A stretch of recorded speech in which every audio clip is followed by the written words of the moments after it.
Maná escondido para vencedores. Efesios capítulo 4, versículo 11 y versículo 12. Y él mismo dio a unos como apóstoles, a otros como profetas, a otros como evangelistas, a otros como pastores y maestros, a fin de perfeccionar a los santos para la obra del ministerio, para la edificación del cuerpo de Cristo. La epístola a los Efesios nos es compartida por el hermano Adolfo de la Rosa. El tema: entrenando a los santos, llevándoles a una preparación total para la edificación del cuerpo de Cristo. Hermanos, pues estamos en los aspectos en que Pablo menciona la iglesia en el libro de Efesios. Entonces Pablo menciona la iglesia, o sea, en 7 aspectos. Ya ahorita cubrimos el aspecto de la iglesia como el cuerpo de Cristo. Número 2, entonces vamos a cubrir hoy, esta mañana, la iglesia como el nuevo hombre. Dice, me gustaría decir algo. Cuando hablamos de la iglesia como el nuevo hombre, 2 aspectos muy importantes que necesitamos notar es que debemos o hacemos énfasis en la vida. O sea, el nuevo hombre tiene la vida divina de Dios, pero no solamente tiene la vida divina de Dios, sino también tiene la persona de Cristo. O sea, bueno, tiene sus diferencias, ¿verdad? Ok, ya lo tocaremos.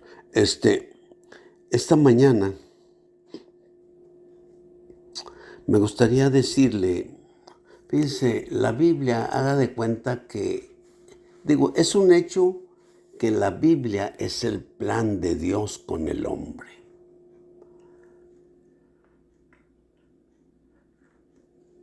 Y como la Biblia nos está revelando eso, ese es el contenido de la Biblia, el propósito de Dios con el hombre. Lo podemos decir de varias maneras, ¿verdad? Pero básicamente es eso. Entonces, si yo le dijera, mire, en la Biblia hay 2 Adanes, o sea, el primer Adán y el postrer Adán. El primer Adán, podríamos decir, pues tiene su desarrollo en el Antiguo Testamento. Y el postrer Adán tiene su desarrollo en el Nuevo Testamento. Todo lo que el primer Adán hizo, ¿sí? O sea, en realidad, vamos a decirlo así, se va pasando generación tras generación en todo el Antiguo Testamento. Lo mismo en el Nuevo Testamento, el postrer Adán, el cual es Cristo, ¿ve? Él pues realmente ha llegado a ser espíritu vivificante. Bueno, ok, vamos a ver este asunto de, quiero presentarle y decirle que la Biblia son 2 testamentos. En el Antiguo Testamento tenemos, o sea, Adán con toda la descendencia de él por todos estos 39 libros del Antiguo Testamento. En el Nuevo Testamento tenemos el postrer Adán, el cual es el espíritu vivificante. Y entonces en los 27 libros de la Biblia del Nuevo Testamento, nosotros tenemos el desarrollo de esta persona en nosotros. Así que la Biblia está hablando del primer Adán y del postrer Adán. Ahora, fíjese, Dios creó al hombre a su imagen y semejanza. Y cuando Dios creó al hombre, creó a Adán y Eva. Adán y Eva prácticamente, estaban incluyendo toda la humanidad. Toda la humanidad estaba incluida en la persona de Adán y Eva. Entonces, quiero decir, hermanos, que pues realmente Dios así lo planeó. Lo quiero presentar así de esta manera, ¿verdad? Entonces, fíjese, en el Antiguo Testamento Dios creó al hombre a su imagen y semejanza. Pero ese hombre fracasó. ¿Cuál era el único requisito o el único mandamiento que Dios les dio en el Antiguo Testamento a Adán y Eva? Que en realidad incluían a toda la humanidad. O si lo decimos de otra manera, incluía a todas las naciones de esta tierra. Pero, pues simple y sencillamente, Dios les dio nada más un mandamiento. Ese mandamiento era no comer del árbol de la ciencia del bien y del mal. ¿Por qué? Porque el día que comieran de él, pues ciertamente morirían. Esa es la realidad. Entonces, el primer Adán falló.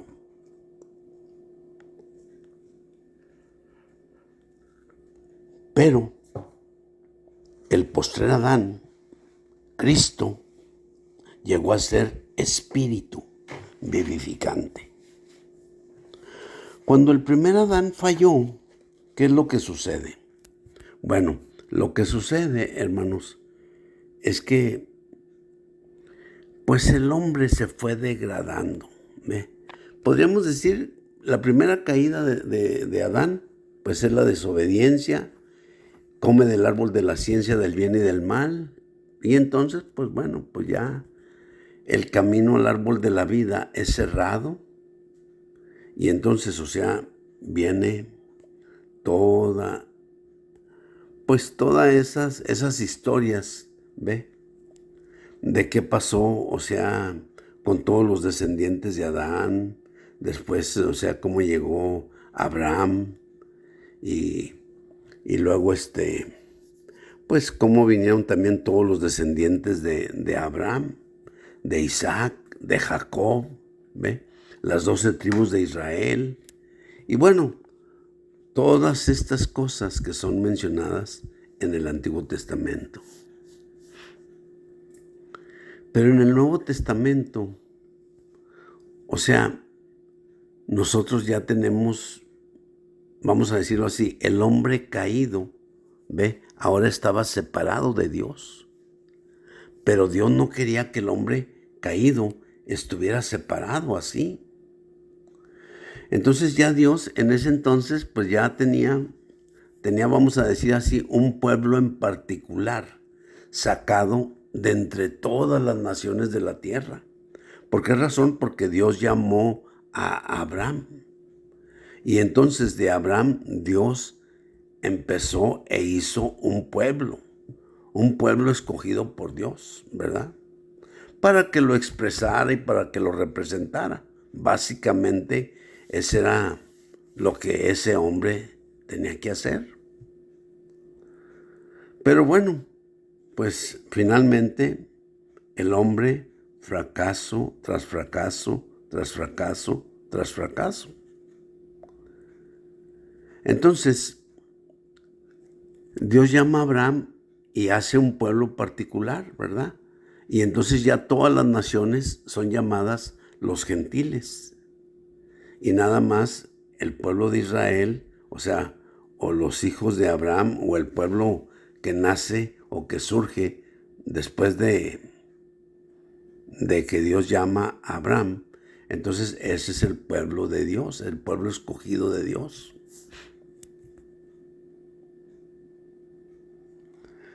En el Nuevo Testamento, O sea, el Señor viene y entonces, o sea, el Señor revela la iglesia. ¿Ve? ¿Cómo es que surge la iglesia como el nuevo hombre? Bueno, fíjese, a este primer Adán,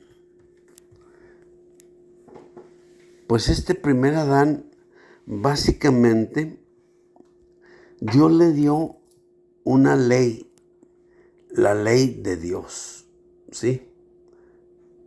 Y esa ley incluía 613 preceptos. Y luego entonces también Dios les dio algunas ordenanzas prácticas. Y esas ordenanzas prácticas llegaron a ser la ley ritual de Dios, que eran básicamente 3 cosas principales.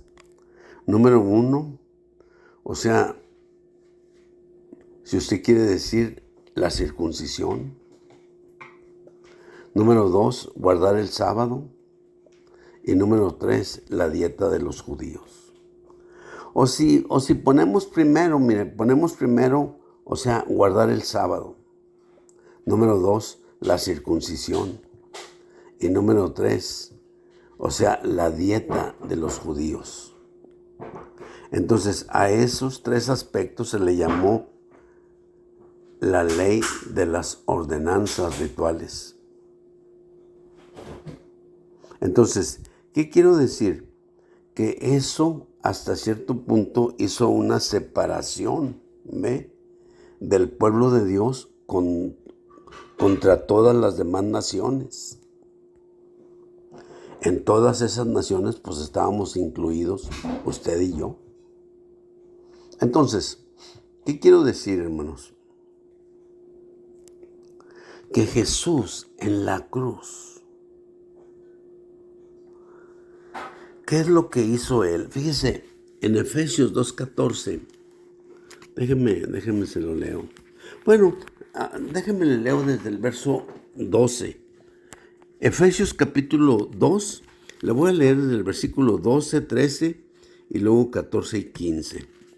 Dice, recordad que en aquel tiempo estabais separados de Cristo, alejados de la ciudadanía de Israel y ajenos a los pactos de la promesa, sin esperanza y sin Dios en el mundo.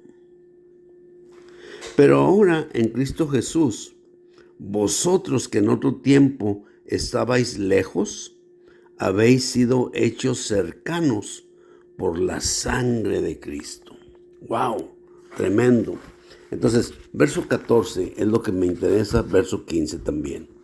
Dice, porque Él mismo, refiriéndose a Cristo, Él mismo es nuestra paz.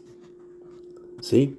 Porque Él mismo es nuestra paz. O sea, hablando de Jesús. O sea, una vez que Él derramó su sangre, ¿verdad? Él se volvió nuestra paz. Que de ambos pueblos, ¿cuáles pueblos? El pueblo judío y el pueblo gentil. O sea, el pueblo gentil, o sea, también podría ser llamado las naciones, ¿sí? Y el pueblo judío, o sea, como el pueblo de Dios. Entonces, dice, porque Él mismo es nuestra paz, que de ambos pueblos hizo uno y derribó la pared intermedia de separación, la enemistad. Escuche, y derribó la pared intermedia de separación, la enemistad. ¿Cuál es esa pared intermedia de separación? Bueno, pues es el sábado, es la circuncisión y es la dieta de los judíos. Eso es el aspecto ritual de la ley de Dios. Entonces, o sea, verso 15 dice, aboliendo en su carne. Escuche, la ley de los mandamientos expresados en ordenanzas. Cuando dice expresados en ordenanzas, o sea, esto es algo que realmente debe de subrayar. expresados en ordenanzas, o sea, como cuáles, o sea, el sábado, o sea, la circuncisión y la dieta de los judíos. De nuevo, aboliendo en su carne la ley de los mandamientos expresados en ordenanzas, para crear en sí mismo de los dos un solo y nuevo hombre. ¡Wow! Un solo y nuevo hombre. De aquí estamos tomando, o sea, como el término, ¿verdad? La iglesia como el nuevo hombre. Entonces, ¿cómo surge la iglesia? Pues así. Gloria al Señor, hermanos. Amén.